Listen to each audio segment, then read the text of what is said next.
பாசம் என்னும் நூல் வழி வந்த பாசமல கூட்டம் ஆடும் அழகில் அமைவதுதானே வாழ்க்கை பூந்தோட்டம்.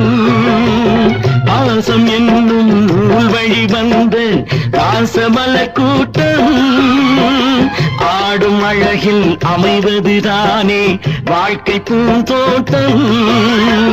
மூன்று தமிழும் ஓரிடம் நின்று பாட வேண்டும் காவிய சிந்து